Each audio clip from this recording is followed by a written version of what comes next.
दोस्तों, हमारे देश में मंदिरों की संख्या अनगिनत है। देश ही नहीं बल्कि आपको दुनिया भर में हिंदू मंदिर देखने को मिल जाएंगे। इन मंदिरों में से बहुत से मंदिर पुराने और प्रसिद्ध भी हैं। इन मंदिरों में सालों से हजारों श्रद्धालुओं का आना जाना लगा रहता है। लेकिन आपकी जानकारी के लिए बता दें कि हमारे हिंदू मंदिरों में भी कुछ ऐसे मंदिर हैं जहां पर गैर हिंदुओं का आना बिल्कुल ही मना है, जैसे उड़ीसा का जगन्नाथ मंदिर और काशी का विश्वनाथ मंदिर। अब ये तो हमने की हिंदू मंदिरों की बात, लेकिन क्या आपको पता है कि मुसलमानों के सबसे बड़े पवित्र तीर्थ स्थल मक्का मदीना में भी गैर मुस्लिमों का आना मना है, क्योंकि ऐसा माना जाता है कि अगर कोई गैर मुस्लिम इस पाक जगह पर पैर रखता है तो मक्का मदीना की पवित्रता खंडित हो जाएगी। इसीलिए यहाँ पर यात्रा करने वाले रास्ते पर साफ साफ लिखा हुआ है कि Mecca Medina only for Muslims. लेकिन आज हम आपको एक ऐसे व्यक्ति के बारे में बताने वाले हैं जो हिंदू होकर भी मक्का मदीना के दर्शन कर चुका है। हाँ, ये बात अलग है कि दर्शन करने के बाद उसकी वहीं पर मौत हो गई और उसकी समाधि बना दी गई। दोस्तों, शायद आपको ये बात पता होगी कि आप अगर देश या दुनिया की मस्जिद में जाना चाहते हैं तो इसके लिए किसी भी धर्म के लोगों के लिए मनाही नहीं है। यानी कि किसी भी धर्म के लोग यानी कि किसी भी धर्म का व्यक्ति बेफिक्र होकर किसी भी मस्जिद में प्रवेश कर सकता है। तो अब बहुत से लोगों के मन में ये सवाल आ रहा होगा कि कैसे कोई गैर मुस्लिम मस्जिद में जा सकता है लेकिन मक्का मदीना में नहीं। तो आइए जानते हैं कि आखिर कौन सी ऐसी बात है जो मक्का मदीना को खास बनाती है, और आखिर चाहते हुए भी कोई भी गैर मुस्लिम मक्का मदीना में प्रवेश क्यों नहीं कर सकता। और साथ में ये भी जानेंगे कि आखिर वे कौन है जो हिंदू होकर भी मक्का मदीना में घुस गया। दोस्तों, मक्का मदीना जाने का ख्वाब हर मुसलमान का होता है। हर कोई मुस्लिम अपने जीवन में एक ना एक बार तो मक्का मदीना जाना ही चाहता है। ऐसा माना जाता है कि अगर एक मुस्लिम यहाँ पर पहुँच जाए तो मानो उसको जन्नत का एहसास हो जाता है। सऊदी अरब के ऐतिहासिक क्षेत्र हिजाज में मक्का शहर स्थित है। मक्का इस्लाम धर्म का सबसे पवित्र तीर्थ स्थल है, जहाँ काबा तीर्थ और सबसे बड़ा मस्जिद अल अहरम स्थित है। जनगणना के अनुसार 2020 में यहाँ की संख्या 2 लाख से भी अधिक थी, लेकिन हर साल इससे भी 3 गुना ज्यादा हज यात्री यहाँ दर्शन करने के लिए पहुँच जाते हैं।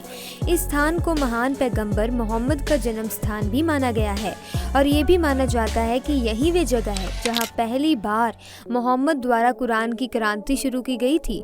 दोस्तों, अगर आप मुस्लिम नहीं हैं तो आपने किसी मूवी में या फोटो में देखा होगा कि मक्का में सफेद पत्थर से बना हुआ एक मस्जिद है और उसके बीच में एक काली इमारत है। आपको बता दें कि इसे काबा कहा जाता है।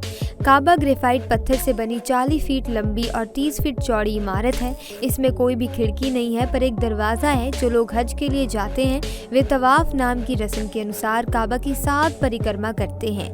काबा एक पवित्र क्यूब आकार की इमारत है। ऐसा माना जाता है कि ये 14 साल पुरानी है। पूरी दुनिया के मुसलमान, फिर चाहे वे कहीं पर भी हो, कहीं पर भी नमाज पढ़ रहे हों, वे काबा की ही ओर मुँह करके नमाज पढ़ते हैं। दोस्तों, हर मुसलमान को दिन में 5 बार काबा की ओर मुँह करके नमाज पढ़नी होती है और अपने पापों की क्षमा मांगनी होती है। मक्का में पैगंबर मोहम्मद के पैरों के निशान भी बहुत सलामती से रखे हैं। जो तीर्थ यात्री यहाँ पर दर्शन के लिए आते हैं वे उनके पैरों के दर्शन करने से अपने आप को धन्य मानते हैं। इसके अलावा कहा जाता है कि हज की यात्रा करने के बाद अगर किसी कारण किसी व्यक्ति की मौत हो जाती है तो उसकी समाधि वहीं बना दी जाती है। और दोस्तों, हमें पता चला है कि अगर कोई मुसलमान वहाँ मर जाता है तो उसके परिवार वालों को बहुत खुशी होती है, क्योंकि उनका मानना है कि खुदा ने एक पाक मुसलमान को अपनी आगोश में ले लिया है। आपकी जानकारी के लिए बता दें कि मक्का की हज यात्रा बहुत ही महत्वपूर्ण होती है, क्योंकि मक्का को इस्लामिक धर्म का 5वां स्तंभ माना जाता है और कहते हैं कि काबा जो ये काली इमारत है यहीं से धरती की शुरुआत होती है। दोस्तों, अब बात करते हैं कुछ ऐसे सवालों की जो गैर मुस्लिम लोगों के मन में ज्यादातर आते हैं। आखिर तब क्या हुआ होगा जब कोई गैर मुसलमान यानी हिंदू या किसी और धर्म का व्यक्ति मक्का मदीना में चला जाए? तो दोस्तों, उन्हें वहां तुरंत पकड़ लिया जाएगा। अब आप सोचेंगे कि ये कैसे? तो आपको ये पता ही होगा कि किसी भी देश में जाने से पहले हमें उस देश का वीजा और पासपोर्ट बनवाना जरूरी होता है।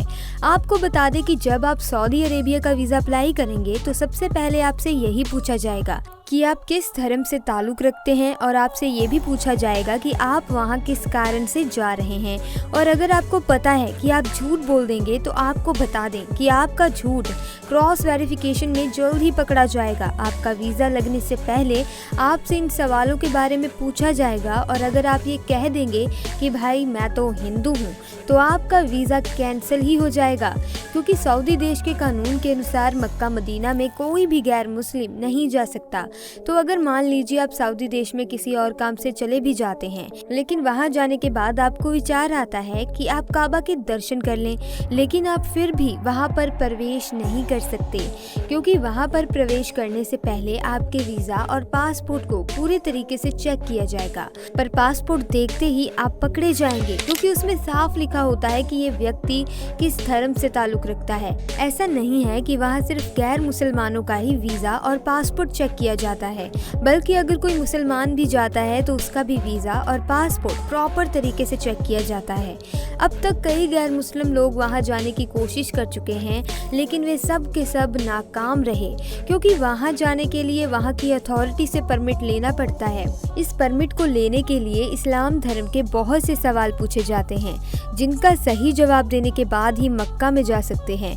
तो अब आपको बताते हैं कि उस व्यक्ति के बारे में जो हिंदू होकर भी मक्का के दर्शन कर चुका है। दरअसल दोस्तों, भारत के केरल में रहने वाला राजीव नाम का हिंदू था जिसने मक्का मदीना के दर्शन किए। लेकिन अब आप सोच रहे होंगे कि भला वो कैसे। तो दोस्तों, भारत का रहने वाला राजीव हिंदू लड़का था, लेकिन वे सऊदी में काम करता था। वहाँ जिस कमरे में रहता था उसके साथ उसका एक दोस्त भी था जिसका नाम सिद्दीकी था।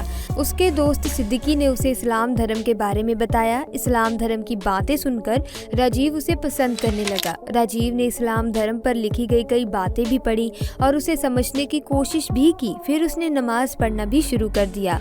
दोस्तों, कुछ मुसलमान ऐसे भी होते हैं जो दिन में एक बार भी नमाज नहीं पढ़ते, लेकिन राजीव दिन में 5 बार नमाज पढ़ने लगा। जब राजीव भारत लौटा तो उसने अपने परिवार वालों को कहा कि वे इस्लाम धर्म को अपनाना चाहता है। उसके इस फैसले से उसके परिवार वाले बहुत नाराज हो गए, लेकिन कहते हैं ना कि अगर आप कुछ ठान लो तो आपको कोई नहीं रोक सकता। ठीक इसी तरह से राजीव ने अपने परिवार के सामने इस्लाम धर्म को अपना लिया और सबके सामने कबूल किया।